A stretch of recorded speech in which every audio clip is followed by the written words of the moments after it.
Alright friends, in this session we will learn about clear method in Python dictionaries. So, the clear method is used to remove all key value pairs from a dictionary. So after using clear method, the dictionary becomes completely empty.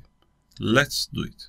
I have dictionary. What's my dictionary name is capitals. I delete it. So let's use it. Capitals and then I use clear method.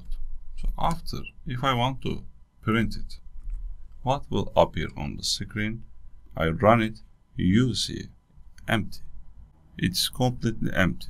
So when to use clear method? When you want to reset a dictionary. You see there is already dictionary. I mean the dictionary remains, but it's now completely empty. So using clear method, it's really simple way to clear data without deleting the dictionary itself. See you in the next lesson.